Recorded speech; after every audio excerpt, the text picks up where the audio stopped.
नमस्कार, तपाई हेर्दै हुनुहुन्छ नेपाल पोस्ट। आज मिति विक्रमसम्म 2079 साल जेठ 4 गते बुधबार, इस्वीसम्म 2022 मे 18 तारिक। विशेष गरी स्थानीय तह निर्वाचनको सम्पूर्ण मतगणना सम्बन्धी जानकारी, देश तथा विदेशका खबर, स्वास्थ्य सम्बन्धी जानकारी, खेल खबर अनि आज दिनभरि कहाँ के हुँदैछ सम्पूर्ण जानकारीहरू लिएर शुभ बिहानी सँगै उपस्थित भएका छौं। हामीलाई कुन ठाउँदेखि हेर्दै हुनुहुन्छ अनि कस्तो लाग्दैछ तलको कमेन्ट बक्समा आफ्नो प्रतिक्रिया दिन नभुल्नुहोला। समाचार सुरु गरौं आजका मुख्य शीर्षकहरूबाट। स्थानीय तह निर्वाचनको मतगणना सम्बन्धी सम्पूर्ण जानकारी। काठमाडौँको शंखरापुरमा रापरपाका नापित बने मेयर। पुतली बजारको मेयर र उपमेयरमा दुवैमा कांग्रेस उम्मेद्वार विजयी। पोखरामा धनराजलाई 1752 मतको अग्रता, उपमेयरमा कोपिला अगाडि। सरकारले फेरि बढायो गाडी भाडा, कुन गन्तव्यमा कति भाडा लाग्ने। तिलत्तोमामा मतगणना स्थगित, पुनः गणनाको माग। भरतपुरमा रेणु दाहाल 601 मतले अगाडि। केआई सिंह गाउँपालिकामा दोहोरियो कांग्रेस, रापरपाले 1 वटा जित्दा एमाले क्लिन स्विप।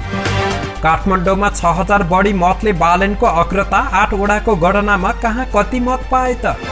शंखरापुरमा रापरपा जिताउने म्यान अफ द म्याच, वडा नम्बर 6 मा राधाकृष्ण श्रेष्ठ विजयी। तिलत्तोमामा अझै सुरु हुन सकेन मतगणना। संसद भवन अगाडि सिलिन्डर बम राखेको आरोपमा नेकपा शिवादिका 4 जना पक्राउ। यी 10 भाग्यमानी उम्मेद्वार जसले 1 मतले चुनाव जिते। कांग्रेसले माओवादीबाट खोस्यो जुम्लाको तातोपानी गाउँपालिका। पर्वतको जलजलामा गठबन्धनको जित। कांग्रेस र माओवादीले सेटिङ गरेर स्थानीय चुनावमा लाभ लिए, बाबुराम भट्टराई। तानसेनको मेयरमा कांग्रेसका श्रेष्ठ र उपमेयरमा माओवादीकी सिन्जाली विजयी। बजेटमा कृषि र आत्मनिर्भर अर्थतन्त्रमा जोड दिने अर्थमन्त्रीको संकेत। निर्वाचनले लाइसेन्सको नयाँ आवेदन प्रभावित। र प्रमुखमा कांग्रेस 150 र एमाले 100 स्थानमा विजयी। अब सुन्नुहोस् पूरा समाचार। स्थानीय तह निर्वाचन 2079 को कतिपय ठाउँमा मतगणना रोकिएको छ भने कतिपय ठाउँमा उम्मेद्वारले विजय जुलुस मनाइरहेका छन्। यो समाचार बनाउँदै गर्दाको समय अवधिसम्म देशभरमा मुख्य दलहरूको जित यस प्रकार रहेको छ। प्रमुखतर्फ नेपाली कांग्रेसले 165 स्थानमा जित हासिल गरेको छ भने उपप्रमुखतर्फ नेपाली कांग्रेसले 160 स्थानमा जित हासिल गरेको छ। यसैगरी नेकपा एमाले प्रमुखतर्फ 110 स्थानमा जित हासिल गरेको छ भने नेकपा एमाले उपप्रमुखमा 108 स्थानमा जित हासिल गरेको छ। माओवादी केन्द्रले प्रमुखतर्फ 18 स्थानमा जित हासिल गरेको छ भने माओवादी केन्द्रले उपप्रमुखतर्फ 81 स्थानमा जित हासिल गरेको छ। जसपा नेपालले प्रमुखतर्फ 4 स्थानमा जित हासिल गरेको छ भने उपप्रमुखतर्फ जसपा नेपालले 5 स्थानमा जित हासिल गरेको छ। यस समाजवादीले प्रमुखतर्फ 5 स्थानमा जित हासिल गरेको छ भने यस समाजवादीले उपप्रमुखतर्फ 12 स्थानमा जित हासिल गरेको छ। यसैगरी रापरपाले प्रमुखतर्फ 1 स्थानमा जित हासिल गरेको छ भने रापरपाले उपप्रमुखतर्फ 0 स्थानमा जित हासिल गरेको छ। यसैगरी राष्ट्रिय जनमोर्चाले प्रमुखतर्फ 4 स्थानमा जित हासिल गरेको छ भने राष्ट्रिय जनमोर्चाले उपप्रमुखमा 2 स्थानमा जित हासिल गरेको छ। यसैगरी नेमकियाले प्रमुखतर्फ 1 स्थानमा जित हासिल गरेको छ भने नेमकियाले उपप्रमुखतर्फ 1 स्थानमा जित हासिल गरेको छ। यसैगरी स्वतन्त्रले प्रमुखमा 5 स्थानमा जित हासिल गरेको छ भने स्वतन्त्रले उपप्रमुखमा 1 स्थानमा जित हासिल गरेको छ। यसैगरी मुख्य अग्रता रहने दलहरूको विवरण यस प्रकार रहेको छ। नेपाली कांग्रेसले प्रमुखतर्फ 149 स्थानमा अग्रता जमाएको छ भने उपप्रमुखतर्फ नेपाली कांग्रेसले 120 स्थानमा अग्रता जमाएको छ। यसैगरी नेकपा एमाले प्रमुखतर्फ 91 स्थानमा अग्रता लिएको छ भने नेकपा एमाले उपप्रमुखतर्फ 119 स्थानमा अग्रता लिएको छ। माओवादी केन्द्रले प्रमुखतर्फ 40 स्थानमा अग्रता हासिल गरेको छ भने माओवादी केन्द्रले उपप्रमुखतर्फ 51 स्थानमा अग्रता लिएको छ। यसैगरी जसपा नेपालले प्रमुखतर्फ 27 स्थानमा अग्रता लिएको छ भने जसपा नेपालले उपप्रमुखमा 30 स्थानमा अग्रता लिएको छ। यसैगरी प्रमुखतर्फ ए समाजवादीले 15 स्थानमा अग्रता लिएको छ भने ए समाजवादीले उपप्रमुखतर्फ 10 स्थानमा अग्रता लिएको छ। यसैगरी लोजपाले प्रमुखतर्फ 12 स्थानमा अग्रता लिएको छ भने लोजपाले उपप्रमुखमा 8 स्थानमा अग्रता लिएको छ। यसैगरी विवेकशील साझा पार्टीले प्रमुखतर्फ 1 स्थानमा अग्रता लिएको छ भने विवेकशील साझाले उपप्रमुखतर्फ 1 स्थानमा अग्रता लिएको छ। यसैगरी रापरपाले प्रमुखतर्फ 5 स्थानमा अग्रता लिएको छ भने रापरपाले उपप्रमुखतर्फ 4 स्थानमा अग्रता लिएको छ। यसैगरी राष्ट्रिय जनमोर्चाले प्रमुखतर्फ 1 स्थानमा अग्रता लिएको छ भने राष्ट्रिय जनमोर्चाले उपप्रमुखतर्फ 1 स्थानमा अग्रता लिएको छ। यसैगरी जनमत पार्टीले प्रमुखतर्फ 4 स्थानमा अग्रता लिएको छ भने जनमत पार्टीले उपप्रमुखतर्फ 3 स्थानमा अग्रता लिएको छ। यसैगरी तमलोपा पार्टीले प्रमुखतर्फ 1 स्थानमा अग्रता हासिल गरेको छ भने तमलोपा पार्टीले उपप्रमुखतर्फ 1 स्थानमा अग्रता लिएको छ। यसैगरी नागरिक उन्मुक्ति पार्टीले प्रमुखतर्फ 3 स्थानमा अग्रता लिएको छ भने नागरिक उन्मुक्ति पार्टीले उपप्रमुखमा 2 स्थानमा अग्रता लिएको छ। यसैगरी प्रमुखतर्फ स्वतन्त्रबाट 5 स्थानमा अग्रता लिएको छ भने स्वतन्त्रले उपप्रमुखमा 2 स्थानमा अग्रता लिएको छ। धन्यवाद। यो समाचार बनाउँदै गर्दाको समय अवधिको विवरण यहाँ सामु प्रस्तुत गरेका हौं। मतगणना चलिरहेको हुनाले घटबड हुन सक्छ, त्यसको लागि क्षमा प्रार्थी छौं। राष्ट्रिय प्रजातन्त्र पार्टी रापरपाले काठमाडौँको शंकरपुर नगरपालिकाको मेयर जितेको छ। हिजो मंगलबार साँझ सकिएको मतगणनामा रापरपाका रमेश नापी 4700 मतका साथ निर्वाचित भएका हुन्। उनका प्रतिद्वन्दी एकीकृत समाजवादीका लक्ष्मी प्रसाद श्रेष्ठले 4202 मत ल्याएका छन्। उनलाई नेपाली कांग्रेसको समेत समर्थन रहेको थियो। नेकपा एमालेका कृष्णलाल बजगाईले 3622 र माओवादी केन्द्रका मधु केसीले 2244 मत पाएका छन्। उपप्रमुखमा भने कांग्रेसकी समिता श्रेष्ठ निर्वाचित भइन्। उनका प्रतिद्वन्दी रापरपाकी विजय कुमारी वाइबाले 3298 मत ल्याउँदा एमालेकी लक्ष्मी केसीले 2943 र माओवादी केन्द्रकी चण्डिका चौला गाईले 2262 मत पाएकी छिन्। स्याङ्जाको पुतली बजार नगरपालिकाको मेयर र उपमेयर दुवै पदमा नेपाली कांग्रेसका उम्मेद्वार विजयी भएका छन्। मेयरमा तुलसीराम रेग्मी र उपमेयरमा देवी अर्याल निर्वाचित भएका हुन्। रेग्मीले 2404 मतको अन्तरले निवर्तमान मेयर समेत रहेकी नेकपा एमालेकी उम्मेद्वार सीता कुमारी छेत्रीलाई पराजित गरे। उनले 12494 मत ल्याउँदा छेत्रीले 10090 मत ल्याएकी छिन्। पोखरा महानगरपालिकाको मेयरमा नेकपा एकीकृत समाजवादीका धनराज आचार्यले नेकपा एमालेका उम्मेद्वार कृष्ण थापासँगको मतान्तर 1752 पुर्याएका छन्। 28160 मत गणना हुँदा आचार्यले 11812 मत पाएका छन्। त्यस्तै एमाले उम्मेद्वार कृष्ण थापाले 10062 मत पाएका छन्। मेयर पदमा रापरपाका उम्मेद्वार शंकर प्रसाद खरेलले 1271 र स्वतन्त्र उम्मेद्वार गणेश पौडेलले 669 मत पाएका छन्।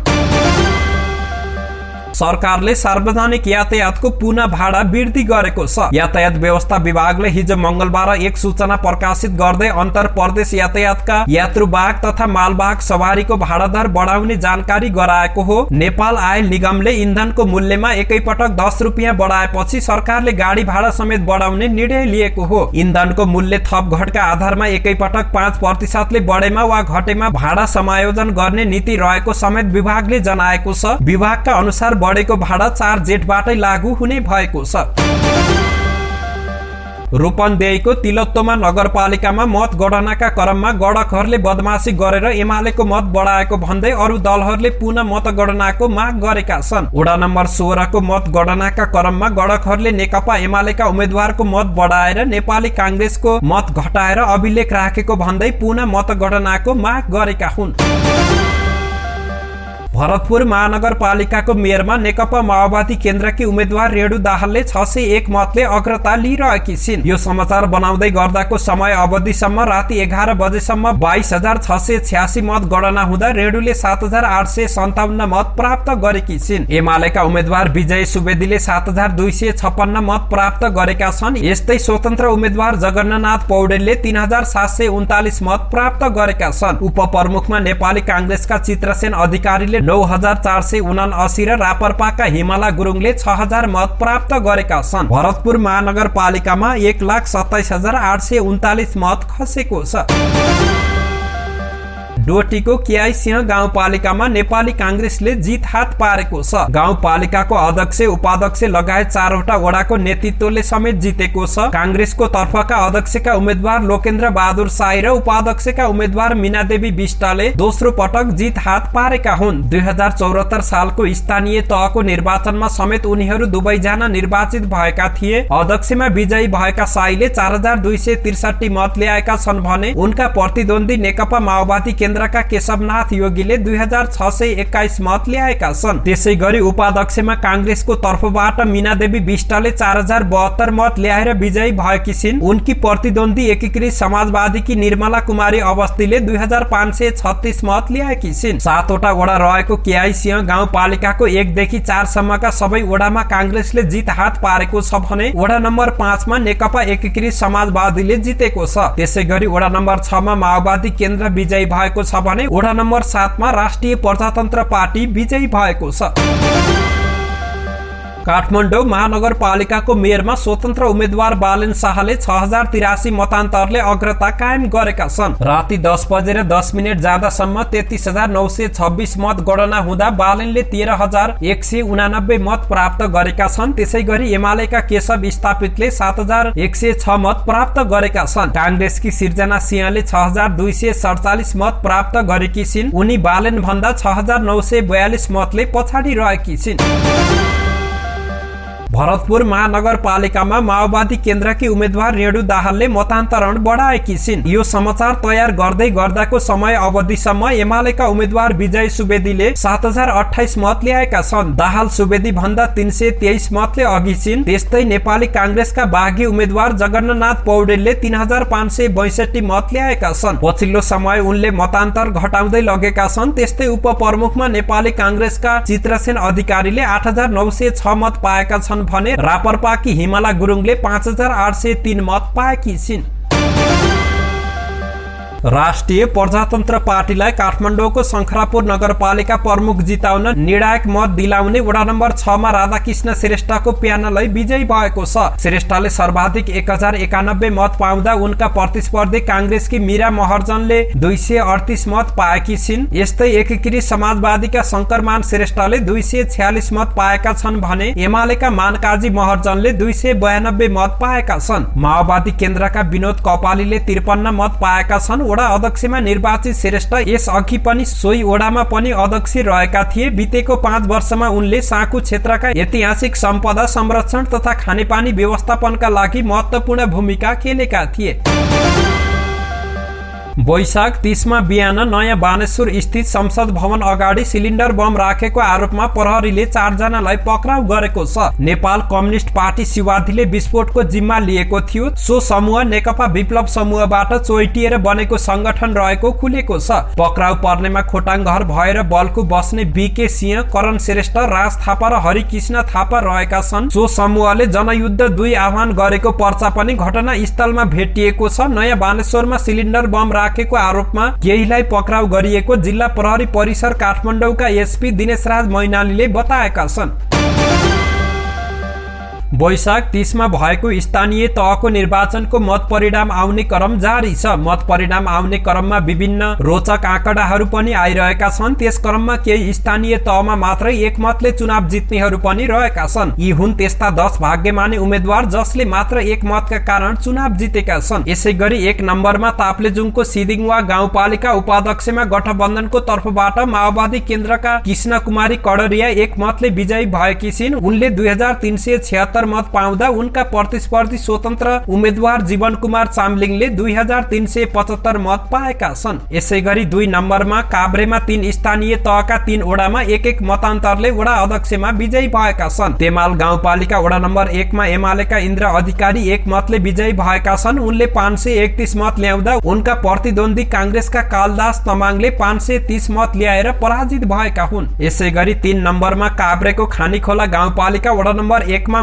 माओवादी केन्द्रका सन्तमान थिङ एक मतले विजयी भए। उनले 548 मत पाउँदा उनका प्रतिस्पर्धी एमालेका आशाराम गोलेले 547 मत प्राप्त गरी पराजित भएका छन्। यसै गरी नम्बर 4 मा काभ्रेको चौरी देउराली गाउँपालिका वडा नम्बर 1 मा कांग्रेसका सुशील लामा पनि 1 मतले विजयी भए। उनले 402 मत पाउँदा माओवादी केन्द्रका राजु आलेले 401 मत पाएर पराजित बनेका छन्। यसै गरी नम्बर 5 मा अर्घखाँचीको मालारानी गाउँपालिका 6 हंसपुरको वडा अध्यक्षमा एमालेका नारायण प्रसाद अर्याल 1 मतले विजयी भएका छन्। अर्याल 849 मत पाएर विजयी भए भने उनका प्रतिस्पर्धी माओवादी केन्द्रका उदय बहादुर पुन मगर 848 मत ल्याएर पराजित भएका हुन्। यसै गरी नम्बर 6 मा पर्साको बिन्दवासिनी गाउँपालिका वडा नम्बर 3 को अध्यक्षमा कांग्रेसका जयप्रसाद चौरासिया 1 मतले विजयी भएका छन्। उनले 1185 मत पाउँदा उनका प्रतिद्वन्दी एमालेका हनिफ मिया जोलाले 1184 मत ल्याएर पराजित भएका हुन्। यसै गरी नम्बर 7 मा गुल्मीको कालीगण्डकी गाउँपालिका 2 मा कांग्रेसका उम्मेद्वार रेशमराज नेउपानेले 1 मतले वडा अध्यक्षमा विजयी भएका छन्। उनले 756 मत पाउँदा माओवादी एमाले गठबन्धनका उम्मेद्वार शोभाखर नेउपानेले 755 मत ल्याएर पराजित भएका हुन्। यसै गरी नम्बर 8 मा महोत्तरीको महोत्तरी गाउँपालिका 1 मा लोकतान्त्रिक समाजवादी पार्टी नेपालका रञ्जित कुमार चौधरी 1 मतले विजयी भएका छन्। उनले 366 मत पाउँदा उनका प्रतिस्पर्धी एमालेका मोहम्मद अनामुल राइनले 365 मत ल्याएर पराजित भएका हुन्। यसै गरी 9 नम्बरमा महोत्तरीको बर्दिवास नगरपालिका 14 मा स्वतन्त्र उम्मेद्वार विजय कुमार महतो 1 मतले विजयी भएका छन्। महतोले 508 मत पाउँदा उनका प्रतिस्पर्धी कांग्रेसका भरत हमाल 507 मत ल्याएर पराजित भएका हुन्। यसै गरी नम्बर 10 मा महोत्तरीको बर्दिवास 7 मा पनि स्वतन्त्र उम्मेद्वार रामसो गारत यादव 1 मतले विजयी भएका छन्। उनले 727 मत पाउँदा उनका प्रतिस्पर्धी माओवादी केन्द्रका सुरेन्द्र कुमार सिंह कोइरी 756 मत ल्याएर पराजित भएका हुन्।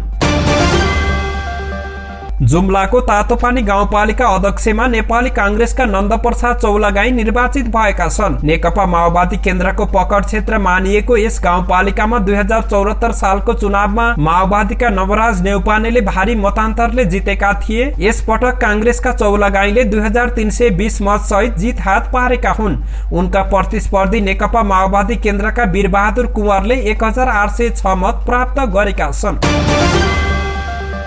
पर्वतको जलजला गाउँपालिकाको अध्यक्ष र उपाध्यक्षमा नेपाली कांग्रेस र नेकपा माओवादी केन्द्रका उम्मेद्वार निर्वाचित भएका छन्। मोहनचोक स्थित जलजला गाउँपालिकाको निर्वाचन अधिकृतको कार्यालयमा हिजो मंगलबार दिउँसो सम्पन्न मतगणनाको परिणाम अनुसार अध्यक्षमा कांग्रेसका राजु प्रसाद आचार्य र उपाध्यक्षमा माओवादीका दीपक आचार्य आकाश विजयी भएका हुन्। अध्यक्षमा निर्वाचित राजुले 5657 र उपाध्यक्षमा निर्वाचित दीपकले 4792 मत पाएको निर्वाचन अधिकृतको कार्यालयले जनाएको छ। अध्यक्षमा एमालेका लालबहादुर अधिकारीले 4184 र उपाध्यक्षमा एमालेकी सुनिता बरुवालले 4715 मत पाएका छन्। उपाध्यक्षमा 77 मतले बरुवाललाई आचार्यले पराजित गरेका हुन्। पूर्व प्रधानमन्त्री तथा जनता समाजवादी पार्टीका संघीय परिषद अध्यक्ष डाक्टर बाबुराम भट्टराईले सत्तारूढ नेपाली कांग्रेस र नेकपा माओवादी केन्द्रले स्थानीय तह निर्वाचनमा सेटिङ गरेर लाभ लिएको बताएका छन्। हिजो मंगलबारको प्रतिनिधि सभा बैठकपछि सञ्चारकर्मीहरूसँग संक्षिप्त कुराकानी गर्दै आफू विगतदेखि नै गठबन्धनको विपक्षमा रहेको उल्लेख गर्दै उनले स्थानीय तह निर्वाचनमा गरिएको गठबन्धन सफल नभएको बताए। गठबन्धन भित्र जुन सिद्धान्त अपनाइएको थियो त्यसको पालना कसैले नगरेको उनको भनाइ रहेको छ। गठबन्धनको विषयमा त मेरो पहिलेदेखि नै धारणा थियो। यो स्थानीय तहका मुद्दाहरू स्थानीय जनतालाई पार्टी नेताहरूलाई थाहा हुन्छ। केन्द्रबाट नै गरेर टुङ्गो लाग्ने विषय यो होइन उनले भने। त्यसैले हामी जुन अलिकति अभ्यास गर्न खोजियो त्यो सफल भएन। केही दलहरूलाई खास गरी कांग्रेस र माओवादीलाई उहाँहरूले अलिकति सेटिङ गर्नुभयो, केही लाभ भयो, तर यो पनि उहाँहरू आपसमा तल मिले जस्तो देखिएन। जे सिद्धान्त अपनाइएको थियो त्यो कसैले पनि पालना गरेन। त्यस अर्थमा पनि स्थानीय चुनावमा गठबन्धन गर्नु उपयुक्त छैन भन्ने मेरो राय हो। त्यसमा म अहिले अलि टाढा रहेको छु।